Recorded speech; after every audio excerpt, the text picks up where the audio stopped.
Hi everyone and welcome to The Networks. I'm Gareth Spence. At this year's Connected Britain, 50G PON was the breakout star of the show. From the conference to the exhibition, everyone was talking about the technology. People wanted to know when products were going to be available and who would be the first to deploy them. Eric Joyce from Adtran hosted one of the must-see panels at the event. He was joined by Jeremy Chelot from Netomnia and brsk, Mike Goodwin from ITS, and Tim Stranack from INCA and Community Fibre. In today's show, we're going to listen to the session. Here we go. Today, the idea was we're going to cast our eyes forward a little bit, looking at really the future of fibre access, but also it reminds me of what happened in this industry, and even the very first Connected Britain, I should say, almost 8 years ago that I attended, when we were looking at deploying XGS PON. And we were in a similar state of time. We were deploying a technology very, very slowly, 8 years ago, it has to be said. And we were looking at how to plan and build the networks for the next 10 to 15 years. And luckily, XGS PON was coming of age at the time. Adtran and other vendors were busy making that happen. And really by 2018, some of the very early decisions were made in the UK altnet market to actually push for XGS PON.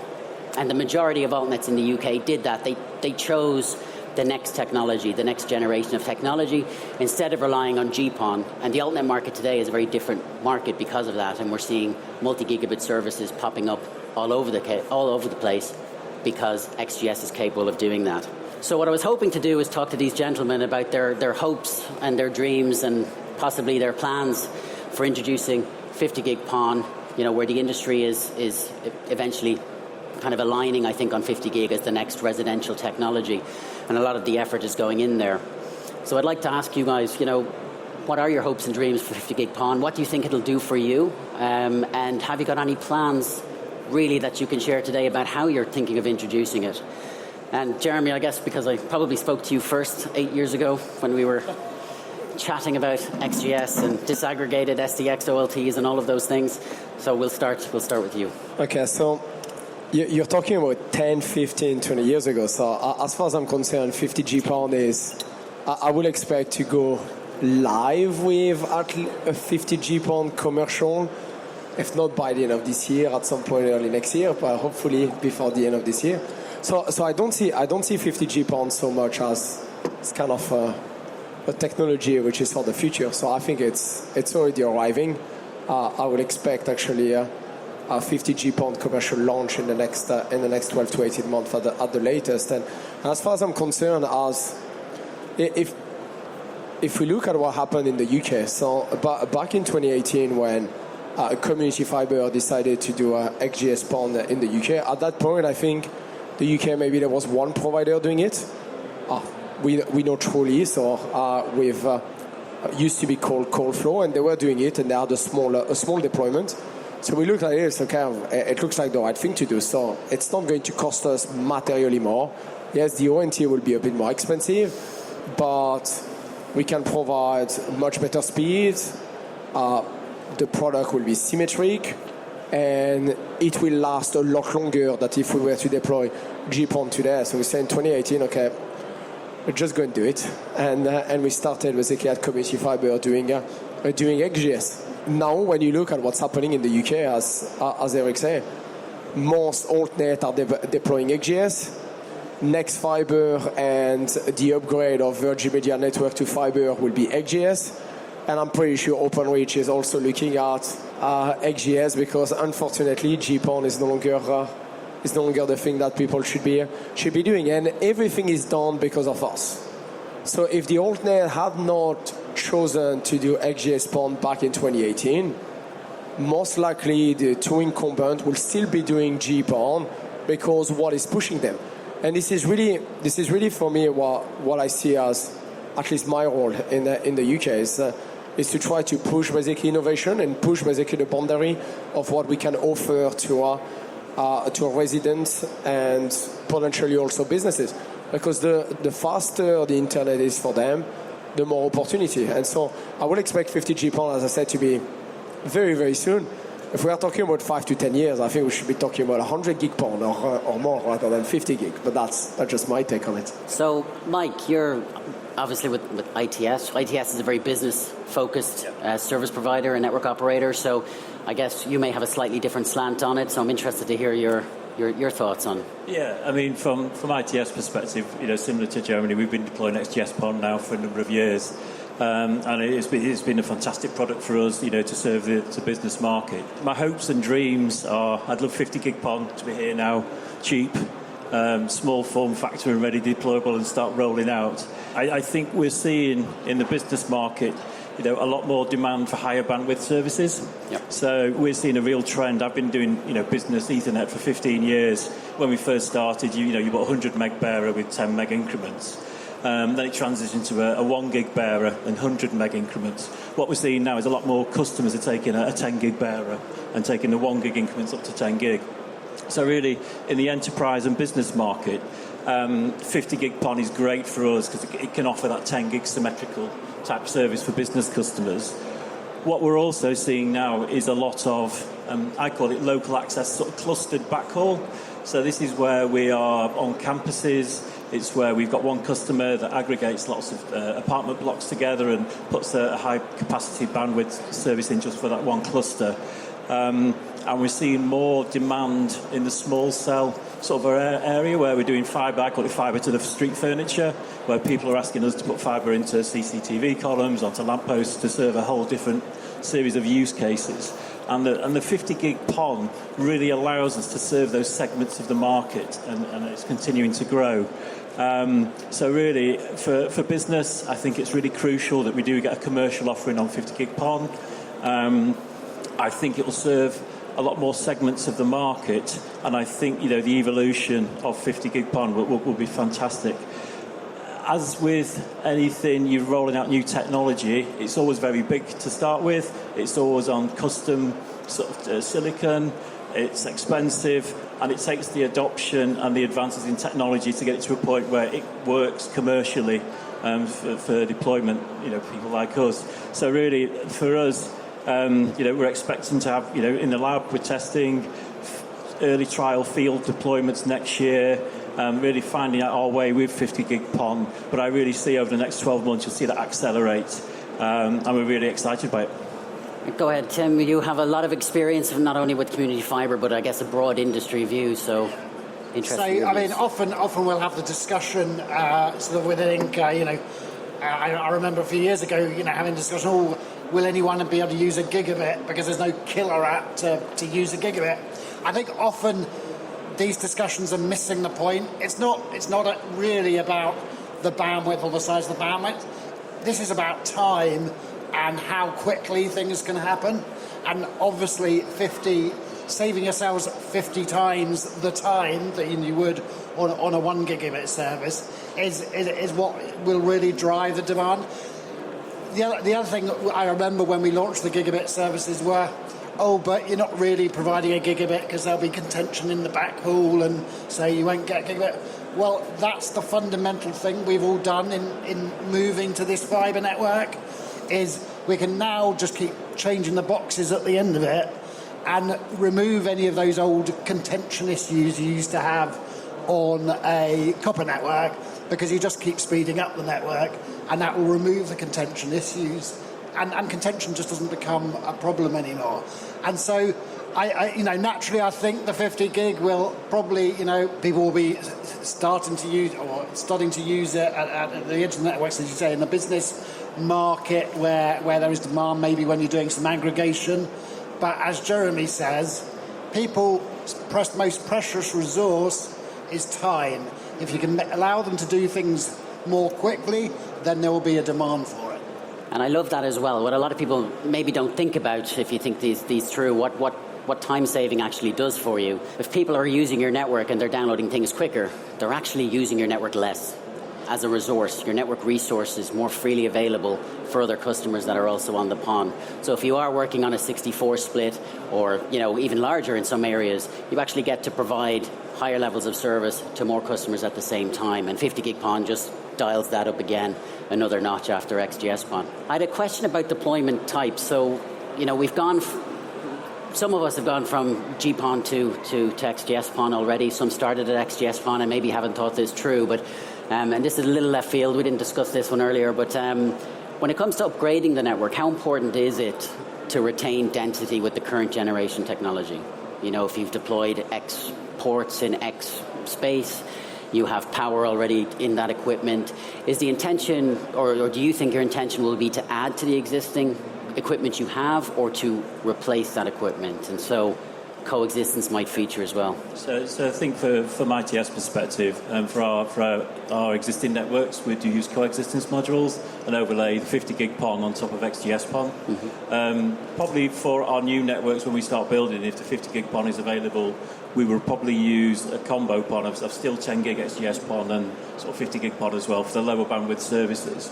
We still sell a hell of a lot of 100 meg business broadband type services. It's a great product for the likes of hospitality, for retail. So you've got to look at the market that you operate in. There's great demand at the lower end of the spectrum, around the 100 meg market, and also there is quite a demand for the higher bandwidth services building. So you need to cater for that full spectrum of the market, really, in terms of the products that you offer. So for ourselves, we'll overlay coexistence for our existing networks, and new networks will probably go combi PON of 50 and 10 gig. So even triple combo, which might become available as part of the optical suite, is that of interest, where you might have GPON servicing those lower? Yeah, I mean, at ITS we use combo PON anyway, so we've got GPON and XGS PON, so we will overlay the 50 gig PON on top of that, on top of those services. Yeah, and you guys will be able to explain the engineering behind it much better than I can.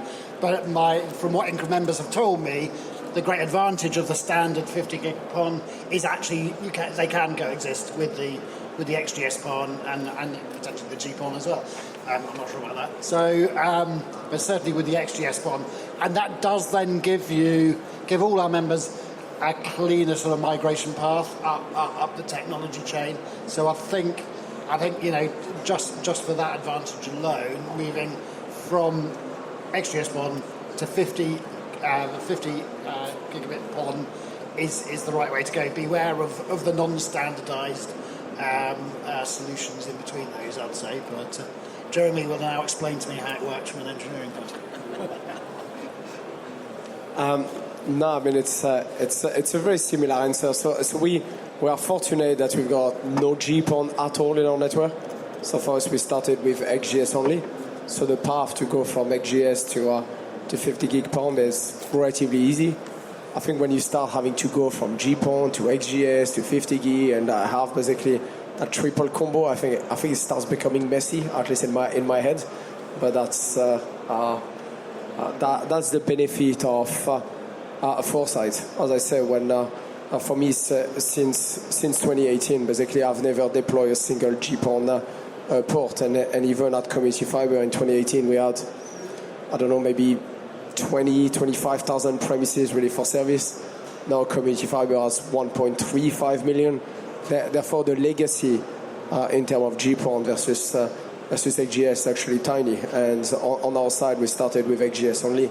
So obviously, the other benefit for us is the fact that all our deployment is central office based.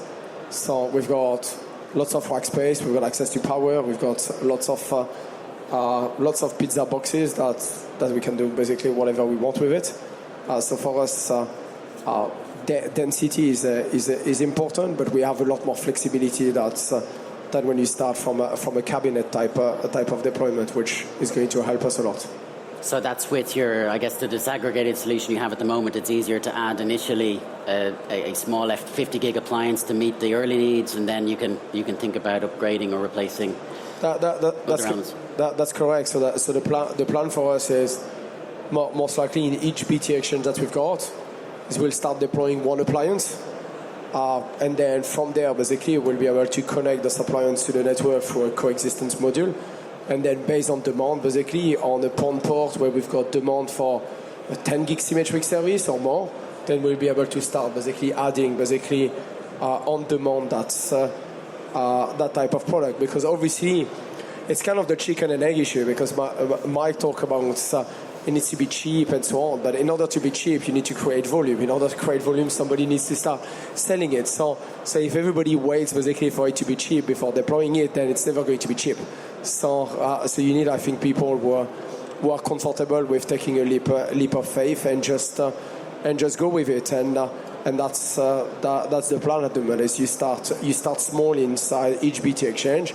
You find basically those early adopter, those businesses, or those people who want actually to purchase the services. We have actually identified already customers who want to buy 10 gigabit symmetric or more. So some of our customers that are not businesses, they are residents. They have routers in their home with 100 gig ports, and that's what we are asking at the moment, is for an ONT with 100 gig ports, so they can connect straight to it and get the full capacity. It sounds madness, but this is how it starts. As you start basically going into this type of technology, you open basically the floodgate of what you can do, and you see what happens. And so for us, it will be very incremental, but like any technology, you start like that. But because of the choices that we made from the beginning, starting from a central office all the time, we can basically do that easily. We have already all the capacity in terms of power, space, and everything to actually do that. And as I said, we've already identified customers on our network that already want to purchase this type of services. And it's worked before. It's the same model as with your decision to deploy XGS-PON. So that's correct. Really, the ball is left in the vendors' courts. That's our court, where we have to work with industry, we have to work with the optical vendors, we have to make sure that we're able to get the service set required for the standard, and B, get that cost down quickly. Because sure, we'll have equipment by the end of the year, and we'll be certainly testing 50 gig PON in production environments. However, to make it a real production service, we need to bring the cost down to make sure that it's really a technology that you can deploy in a residential environment. Because if you don't get that volume from the residential market, it really, the cost curve doesn't come down and make it a successful technology. That's why we ended up with XGS-PON instead of NG-PON2, for example, when we focused on the tunable nature of that technology, and it was just too expensive and ultimately led to a failure, and XGS-PON took its place. So we don't want that to happen again with 50 gig PON, and it looks like the industry and the service providers and network operators are starting to converge behind 50, and we're hoping we can meet that cost curve. So I'd only one other question, but before we finish up, I know we're running a little bit late at this point in time, and it's for Mike, and it's about the business-focused service. And I will let the two gentlemen join as well, Jeremy, if you have business kind of focused products. But I'm interested in the kinds of point-to-point services in particular you think you might be able to move on to 50 gig PON. You've already touched on some of them, I think, but... Yeah, I mean, we do sell a lot of 10 on 10 gig services now. So we'd certainly move those onto 50 gig PON. Yep. We would be looking at, we have one customer where we cluster a lot of apartment blocks and provide a residential service. So that would be something we'd move from a point-to-point onto 50 gig PON.